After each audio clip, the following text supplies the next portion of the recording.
nakalagay dyan sa gilid. Pinakwadro natin ito at dinamihan ng birme sa loob. Yung mga finished product ni kambing, yung mga tira-tira at yung mga ipot niya, dito natin pinapakain. So yung mga kambing natin yan, tsaka yan, yung iba is bininta na, yung natira dito is mga 5 na lang siguro. So ito yung kanilang cycle. So yung dalawa mating yan.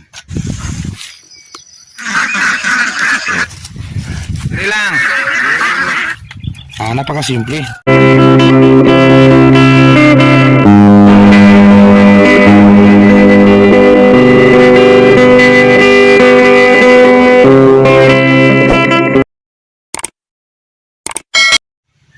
Sakto morning.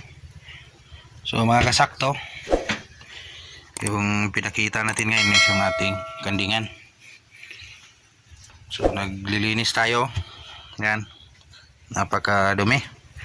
So tagal-tagal din hindi natin ito nalinisan. So ngayon pa lang. So yan. So nakapag-harvest tayo noon ng mga ilang sako nung nakaraang taon. So ngayon 10 months lang kasi kinukuha ko yung ating ipot ng kambing guys, o yung chicken, yung goat manure. So napaka-busy. So sa ibang lugar tayo sa ibang trabaho tayo pupokus. So yan ang kanilang munting bahay. So kinukuha natin yung mga tuyo na pagkain, as yung nadudurog at yung kakadurog pa lang. So yan, hinaharvest natin yan. Again, hindi pa yan basta-basta magagamit. Proseso niyan, doon ipapalit natin sa ating birmihan. Yan sa baba, hindi makikita nyo, natatakpan na niya damo. For the purpose, ipakain na naman ulit ito. Ganito din to karami nung last 5 months ata. So mga December. So mga sobra, mga 7 buwan. So hinarvest natin yan at linagay na sa ating litos. So na gamit na natin. So ito naman yung kasunod. So yung kasunod ito. So may naipon tayo rito, isang sako pa lang. So dito sa gilid yan. Finished product na yan, pwede na yan patuyuin at gamitin. Patuyuin talaga at napaprocess, nakakain ni birme. Hindi nyo idiriritso pakain to. And then again, maraming bakterya yung organic kung fresh na fresh yung inilagay nyo sa tanim. Domino effect kayo yan sa number 1 is insekto, second fungus. So marami, magkakomplikado yung tanim nyo pag ilagay nyo ito agad.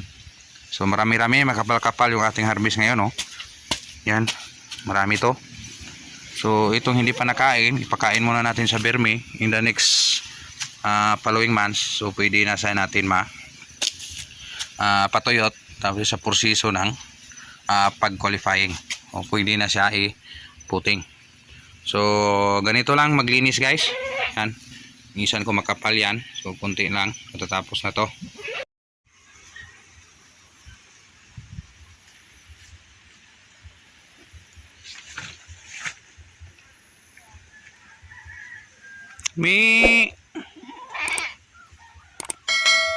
Kanding to. A few moments later. Sakto morning. So ito na yung ating harvest ng birme.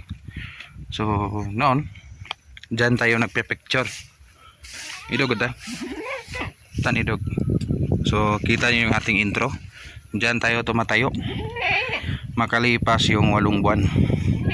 So November yon, December, mga ganyan. November siguro. Yang sako na yan, yung palatandaan na binibidings natin yung ating sako. Again, yung sako na yan is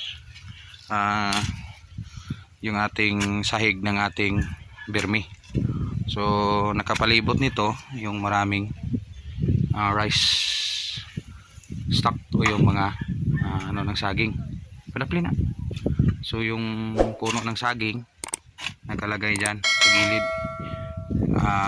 pinakwadro natin ito at dinamihan ng birme sa loob. Yung mga finished product ni kambing, yung mga tira-tira at yung mga ipot niya, dito natin pinapakain. So yung mga kambing natin yan, tsaka yan, yung iba is bininta na, yung natira dito is mga 5 na lang siguro. So ito yung kanilang cycle. So yung dalawa, mating, yan, 2, 3, 5 na lang sila. So ito yung kanilang ipot, hindi pa ilapta to ha. So yung ito, harvestin natin, ilagay sa sako. At yung dito naman, yung kakalinis natin, yan, tambak na naman natin balik dyan. So cycle lang, tapos gamitin sa tanim. So ito yung mauunang pagkain natin, kasi marami-rami itong stock na mga durog na pagkain, hindi nila naubos mga ipot nila. So dito natin ilagay. Kukunin muna natin to, harvestin. Yan, sinandokitan, no? Ipaglapta to na tumpok na dia. So ito yung ubos-ubos na. So mga more or less nasa 5 sako siguro to, 5 o 7, mga ganyan lang. So mix agad ng chicken manure at ipuputing doon sa ating tanim. Pira na lang sa bibilhin nyo, depende sa inyo. Kasi sa akin, yung routine ko ganyan lang. May available sa farm, hindi na ako bibili. Pero okay naman kung bibili kayo. Pero at least nakasave tayo ng ganito. Yung ibibili sa libor na lang. A few moments later. Linisin. So matapos ito, makuha lahat, so doon ipakain natin ni Berme. So makapal-kapal na yung ating goat manure. So ito na yung kakapal, oh. Yan. So maraming birme sa ilalim, guys, oh. Kita nyo, napakaraming birme. Focus mo to, lapit ito, yan lang. So napakamaraming birme. Yan. So again guys, hindi pa ito sagol ka plastic, oh. Dapat tapunan kasi ng plastic. So hindi pa ito last position. Ubusin pa lang, ubusin to. I-transfer natin sila doon sa ating facility. Tapos ubusin nilang makain to until maubos lahat at magawang lupa. Kung turog na, ilabas sa initan, i-dryer kung mainit na. So doon, ready for putting na, composting. So dito sa ating bahay, dito lang. So kinukuha natin yung kapal, no?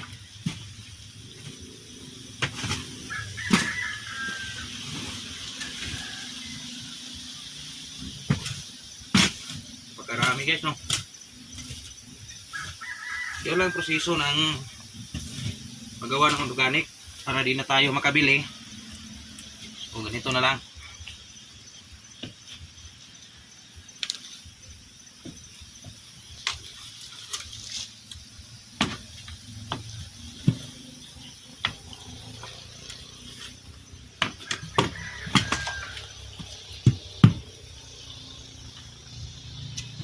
Pagkakapal. So, yung ammonia nya guys, mati-feel ko na maanghang sa mata. So napakadelikado ito kung lagyan mo agad ito ng kambing pagkatapos malinis, kasi yung bacteria sa ilalim is nandiyan na. So pagtapos maglinis, hugasan, tapos hugasan, i-disinfect natin gamit ng insecticide. After insecticide,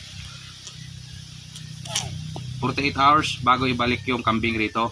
Yung insecticide is bababa na yung suffocation niya, yung toxicity niya.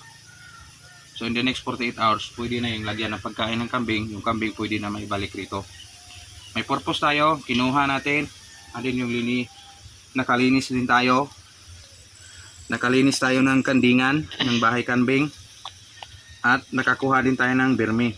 So pagkain ng berme. So yung purpose natin sa ating video ngayon is maraming makukuha at maraming makukuhang aral yung ating kapwa farmers na hindi na bibili ng puro synthetic fertilizer mixed din na organic. So yan lang muna ang kunting update sa ating area, Canlaon City, Negros Oriental. Still magpasalamat at sa babago pa lang kapapasok ng subscriber, sipagan nyo lang, analyze nyo lang kung anong kulang sa lupa nyo. Tiyak matama yung mabigay kung para sa inyo, para sa tanim, ibibigay nyo. Kasi yung tanim hindi kusang magsalita yan. Nagugutom ako, kakain ako. Tayo na nag-obserba kung pwedeng ipakain.